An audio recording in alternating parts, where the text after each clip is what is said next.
How many RPGs do you know where dialogue choices actually matter? It's not like they hang you for picking the wrong one.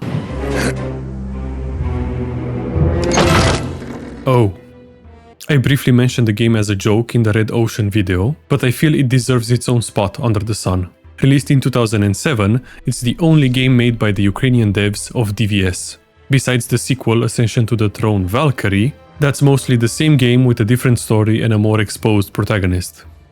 Originally published by 1C Publishing, they've since changed their hats after being acquired by Tencent in 2022 and are now named Fulcrum Publishing. This doesn't affect the game at all, besides them trying to pull a Ubisoft and sneak in their own game launcher. So let's have a look at two turn-based heroic fantasy RPGs that are basically King's Bounty, but third person and women aren't allowed to wear pants. Although you can find the game on Steam for the bank-breaking sum of €3, or on GOG for even less, it wouldn't be an old game if we didn't have to tweak some settings. Namely, you can force the game to render in a higher modern resolution without stretching or any other downside. You can change the resolution using any hex editor. I used HXD because it's free. I've linked a Steam forum post with the steps in the description, but the gist of it is you just open up graphic.cfg, select the first pair and change the int 16 value to your monitor's width and the second pair to your height. The menu is a bit offset, but in-game everything else feels like it's been made for this size. Other than that, the camera might bug out sometimes when loading a save, and the game tends to crash if you alt-tab or sometimes before a battle. But luckily, it makes an autosave right as it dies. In times when kings were real harsh men, and not sissies, according to the intro at least, our protagonist Alexander rose to power and became the king of Arath.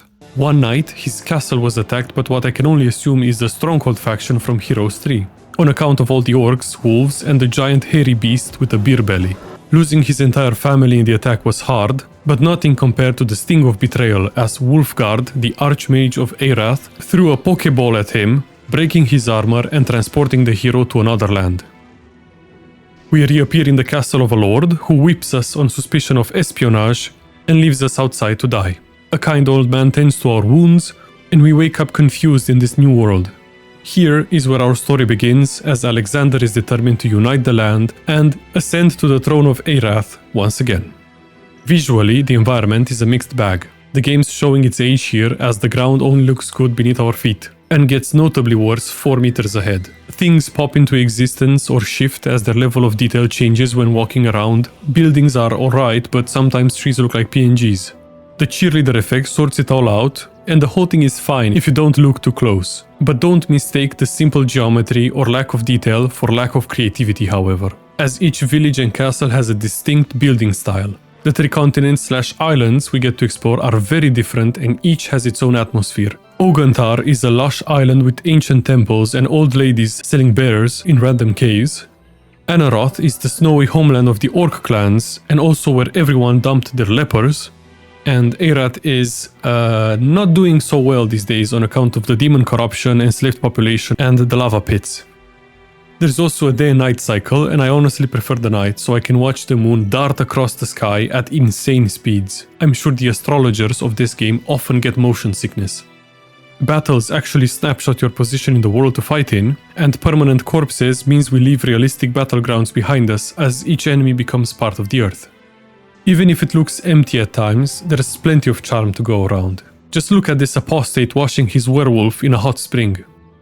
All of the terrain issues don't apply to models, however, because each one looks amazing. They have a ton of personality, and I swear the whole budget was spent on animations.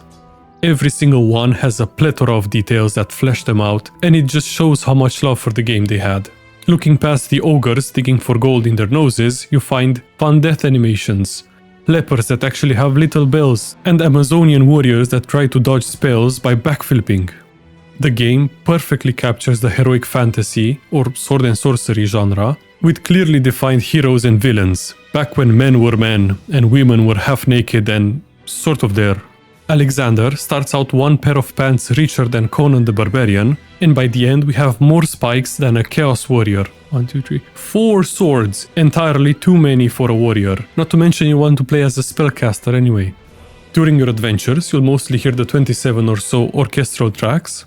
It's a relaxing fantasy experience, and here are some of my favorite examples.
With the soundtrack looping in the background and the lack of any voice acting, you sort of slip into a trance as exploration, combat, spells and attacks blend together. Thank God we have someone breathing in a microphone when rearranging the army.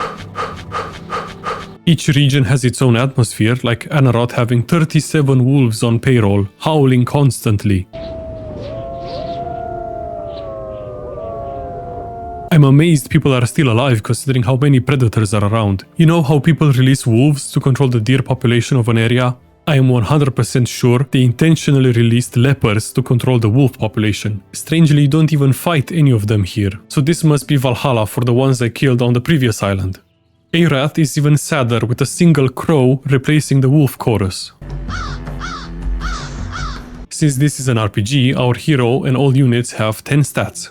Damage, health, armor and magic resistance are all self-explanatory. Ranged units also have a separate damage stat as well as a shooting range. Speed works as an initiative system where both you and the enemy form a queue depending on the stat value and the squad's position in the army, with frontline units having an advantage.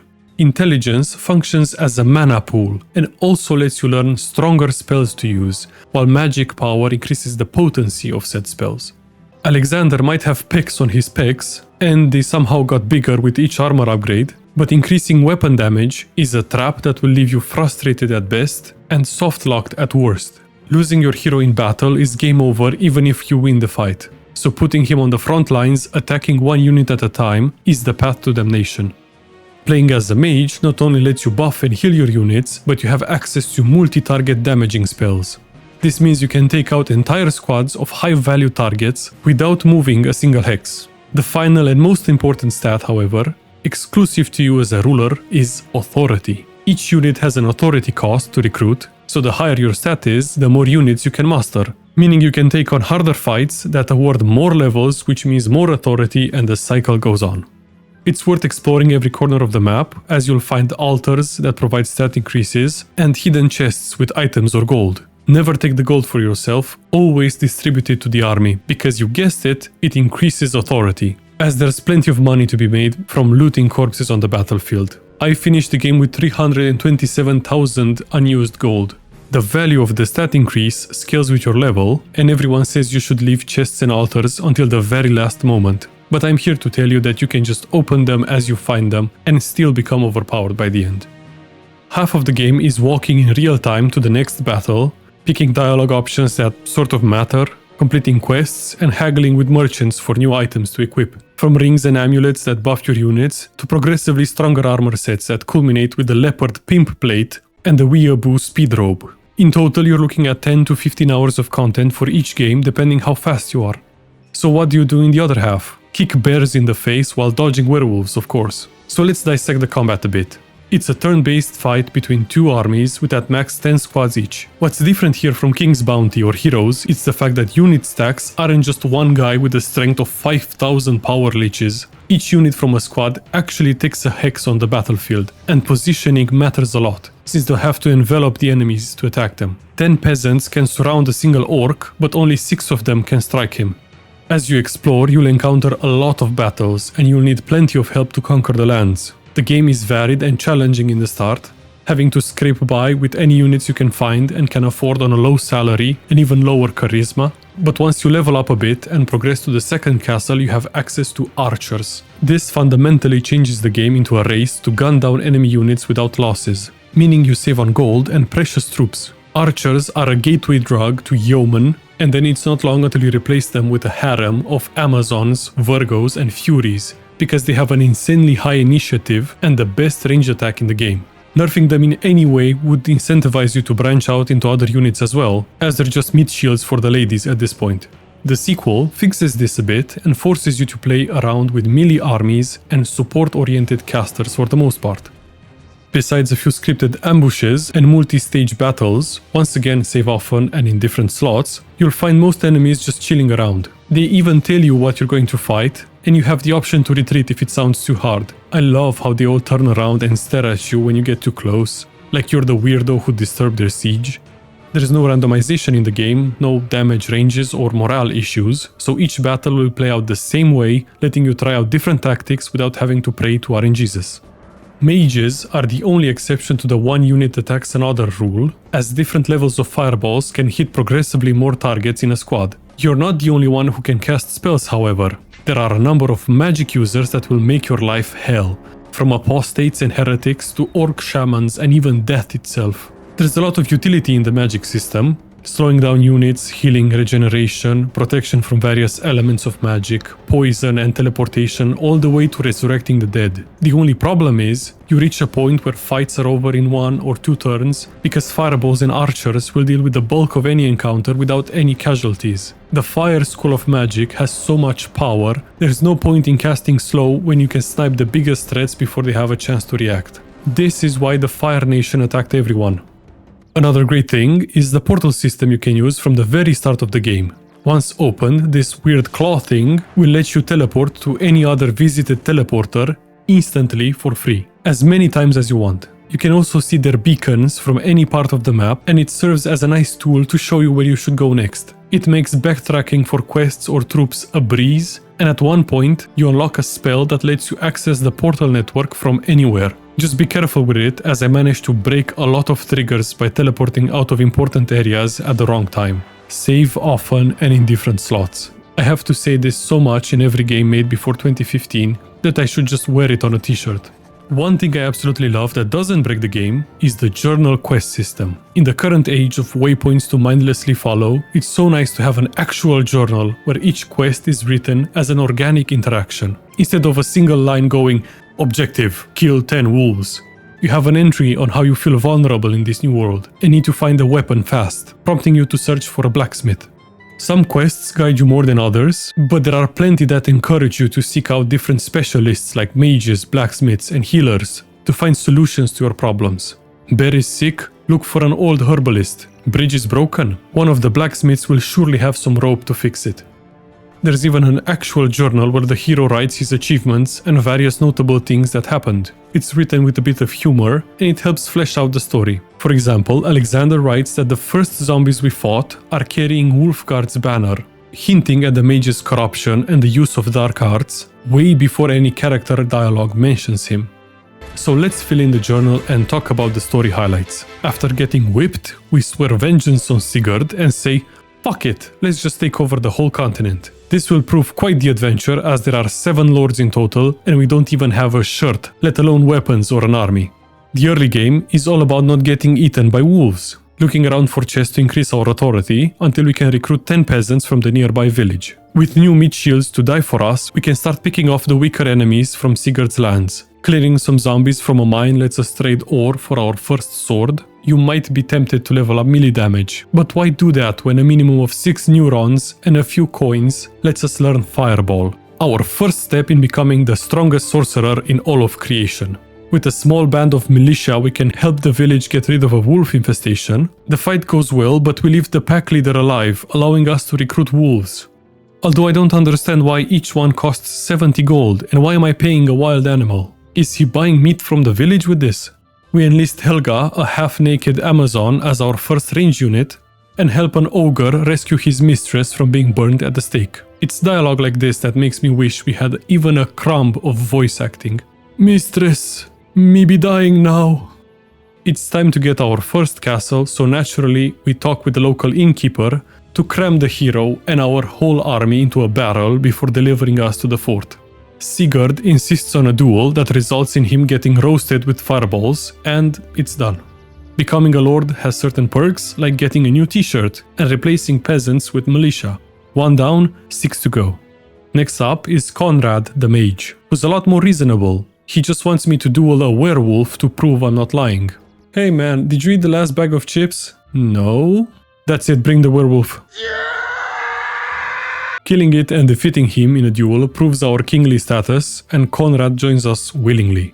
I don't know why, but this sunset is giving me major Heroes 3 vibes. I heal a sick bear with the help of a creepy cave lady, and cheat at a drinking game before clearing out my new lands of all the filthy enemies. Replacing the entire peasant army with archers really makes a difference, as we'll kill everything in sight without losses. With Conrad's lands done, we are strong enough to move on to Steelburg. Giants are kind enough to lower us down with a platform, and we find the town surrounded by monsters. Not having enough HP to tank 3 gnolls will lead to this, so we farm a few groups without gnolls and level up HP just enough to survive. We desperately want access to the town, since our biggest power spike is hidden behind those walls, the triple fireball. Every single enemy group here yields enough experience to level up, and we quickly gain enough authority to replace our archers with yeomen, the infinite range, high damage crossbowmen that will carry us throughout the mid-game. We fight our way to Gilbert, the local lord, and he agrees to join us if we manage to kill the sorcerers erecting portals on his turf. Oiled up gladiator challenges me to a fight, I fireball him in the nuts, and their leader calls it remarkable swordsmanship. With enough yeomen, we can take down the last portal defenders, and now Gilbert joins the fold. He's even kind enough to gift us with a new armor set. The last thing we need to do is deliver a message to Admiral Harbor to reinforce the castle against the remaining undead. Naturally, we get ambushed along the way, but we hand over the scroll and get this exchange. "Thomas, my general, sound the assembly, we're starting out immediately." And then they just instantly disappear. "Thomas, get the teleporter." It's funny how there are multiple battles where you have to fight 2 or 3 armies back to back, but sometimes the hero stops between them to level up. You can even assign points and quickly rearrange your army if you need to. With the threat eliminated, I help a pilgrim by bringing him some bears to increase the number of the dwindling grizzly population. They instantly mate and make 14 adult bears I can buy for my army. Next up, we have the lands of the Amazons, but their village, creatively named Amaz, is protected by a magical barrier that stops anyone from entering, especially the giant army of orcs from Anaroth that are besieging it. So we enlist the help of a mage to phase us through the bubble. We learn the barrier was created by another mage named Raphael, and the villages are in desperate need of help from their leader, Lady Diana. So we agree to hike up the mountain and see what's keeping her. We get to her castle and find salacious, spear-twirling women standing around, waiting for reinforcements from who knows where. The barrier falls mid-conversation, and Diana would rather lock the doors of her castle than help. We also meet Eneya, a huntress from Anaroth who came to warn everyone of the orc invasion. She's also cool because she's the protagonist of the sequel. Naturally, we stock up on Amazons and fight off the entire invasion with Eneya. Diana finally decides to join, but instantly dies in battle and we get the castle for free. I was going to fight off the invasion just for the experience, but I guess this works in my favor, as we now have 4 out of the 7 castles we need to unite Ogantar. My sights are now set on the local weeaboo, Tokugawa, because castle, but also because we've learned of a captain who can sail to Erath, currently imprisoned in his dungeons. Before we try to get him out, we want to complete a specific quest that will prove useful to us. In a lonely corner of the map, we can meet a mage and agree to escort him to his home. The way is paved with dangerous encounters, so I fill my army with random misfits from the circus to use as cannon fodder. With the way clear and the mage home, we just need to get a scroll hidden in the same dungeon where our boat captain is currently residing. Frederick is a bit of a gambler, and Tokugawa won't let us pay off his debts because of a foreign code of honor no one's even heard of called Bushido. Naturally, the best solution is to sneak into the dungeon under the cover of darkness, grab the scroll from a barrel, free the captain, and get caught on the way out. It's a bit of a struggle to keep Frederick alive, as he likes to pretend he's a lightning rod in his spare time. Even with Tokugawa dead, we can't own these lands as long as his army is still alive. But once we're out of the castle, we can return to the mage, hand over the scroll, learn teleport, and warp to any active portal from anywhere on the map. We've just invented the modern fast travel system. While the first areas were really fleshed out with plenty of quests, they're now starting to dry up, meaning we focus more and more on the main mission and spend less time helping out the average Joe. You walk into Sundown, the next town on our list, and see every NPC with a yellow quest marker above their heads. Excited, you start to talk to all of them in hopes of more quests, but you soon realize the only dialogue option for the entire town is to ask who's the shipyard master. Great, at least we can offload Fred from the party and we don't have to worry about him dying anytime soon. While clearing out the last armies loyal to Tokugawa, I find a malefic among his men. This is like finding a cocaine brick at a traffic stop. I can now proclaim Tokugawa was in league with the evil sorcerers, and me breaking into his castle and killing him was justified. Killing the monsters from the forest lets the workers return, and we can finally build 2 ships to go with our captain. We save Lord Arthur from cool-looking Chaos Knights, but he won't join us because he's already a sworn vassal to Edward, Lord of the Giants. Luckily, we can reach his island with our new ship, but Eneya has to leave our army and return home to Anaroth, but I'm sure our paths will cross again. On the island, we find a deserted town, rescue the villagers from slavers, and fight the last lord. Damn, they weren't kidding, those giants really are gigantic. We bought the navigation maps we needed, and were quickly interrupted by Fred with a message from Eneya, asking for our help. How did she send a message, you might ask? Pigeon, my lord. I've united Ogantar for 5 minutes, and it's time to sail to Anaroth, leaving this whole place without leadership. Good luck, everyone. Anaroth is quite linear and filled with lepers and other dubious characters like this shifty cultist that's obviously trying to lure me into a trap. Still, we get to learn Rain of Fire, which increases our one-shot potential to 5 targets. The armor sets are getting more and more ridiculous with each upgrade. Even the level up animation is different. God, they really loved working on this game. Eneya managed to unite Anaroth and has now joined us in her cool new queen armor that's still somehow a variation of a bikini. Together, we save a few giants turned to stone, aid the dragon in finding the hunters that captured his small boy who's only 300 years old, and fight the spikiest man in existence. Overall a fun time, but it only serves to fatten us up with levels for the last part of the game. Raphael, the mage who raised the barrier of Amaz, is stuck in another castle besieged by the forces of evil. We get into the town and learn how Wolfgard was corrupted by the demon Samael. Since we plan to kill him, we need to find his 3 hearts. Luckily, Raphael already dealt with one, the second one is kept inside another demon in Arath, and the third one is inside Wolfgard's body. I wanted to recruit some cool Chaos Warriors, but all of them died protecting Warland. Wait, Amazons from Amaz, lepers from Leprose, and now warriors from a town literally named Warland? Did Kojima write this? We deal with the invading army, even poisoning a sentient rock at some point, and it's finally time to return home to Arath. Everything is crispy and the gang has to split up again. Eneya will clear a path to Samael's castle, Raphael will search for an amulet that will protect us from his instant kill stare, and we are going to kill the demon holding the second heart. In this dry oriental land, we learn Dragon's Breath and Resurrection. The best spells in the game if we don't count Armageddon, which you can only get literally right before the final boss. There really aren't all that many quests here. We help the local Assassin's Guild by killing one of their traitors turned demonologist, and save a few shinobi that gift me their armor. Besides the increase in movement speed, it comes with an exciting new level up animation. Now that's just the best. To enter the city, we have to disguise ourselves as pilgrims. And all the dialogue implies that I enter the town alone, but I still somehow have my army with me, which is probably a bug. I recruit a few more units by telling everyone in the market who would listen to me that I'm the dead king. Veliar the demon is probably the distant cousin of Beliar from the Gothic series, but he's not really putting up a fight. And we meet back with our friends in time for the final battle.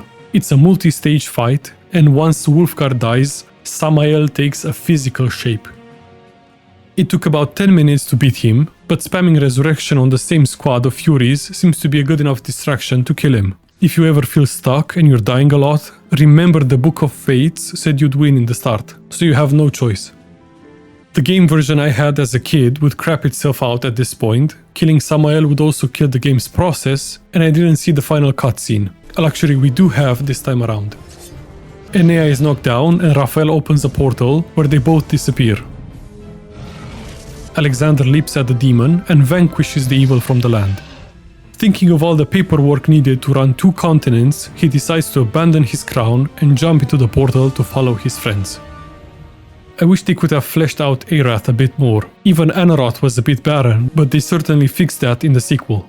So what about Valkyrie? Is it the exact same game on the same engine with the same units, or is there something more to it?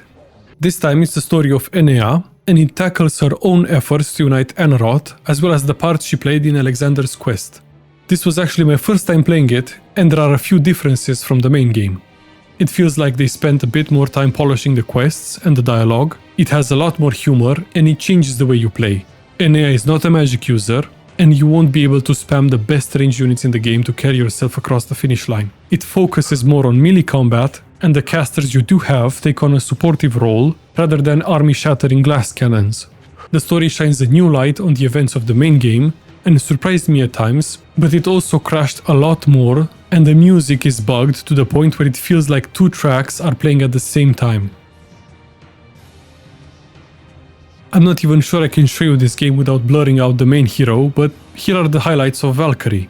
You start off with a shitty throwing knife and almost no range, but somehow we're a well-known legendary huntress. Despite dealing only 9 damage, the Eneya map has been expanded with more castles and villages, and this land is equally troubled, with multiple orc clans, Vikings, dwarves and giants fighting among themselves. Eneya has to go through her clan's rite of passage, but sorcerers from Arath start appearing and use their nefarious powers to manipulate the lords of the land, twisting their minds, like that one scene from The Lord of the Rings. The trials involve killing a few goblins, and luckily we have plenty of help from Gerald, the friendly leper caster, and Fenrir, the wolf companion that also has better stats every 5 levels we get.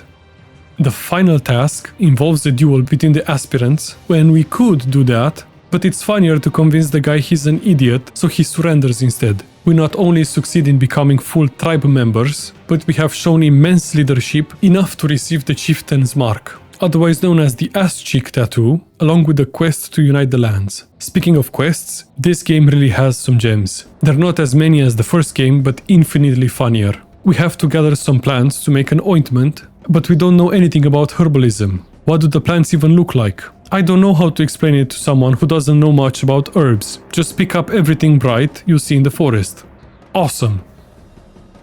At one point, we have to assault a Viking village, because their leader is once again brainwashed by sorcerers, and when we ask this goblin commander if he's ready for the fight, he explains how his entire parental lineage died in battle. Of course he's ready. And perhaps the most insane quest happens after finding a broken bridge. To repair it, we have to enlist the help of a local blacksmith, who needs 1,000 gold coins and the help of a mage. Mage can't leave his tower because, and I quote, "the bitches from the tavern fed him stale meat and now he has bowel issues." No problem, there's a healer around who can probably make something to aid him. But wait, he won't do it unless we find his wife, that wandered into the demonic zombie spawn infested forest. Turns out she's corrupted as well, which leads to a 1v1 fight with Grandma. All of this just to fix a bridge. I mentioned right at the start how dialogue choices matter, but it's the illusion of choice really.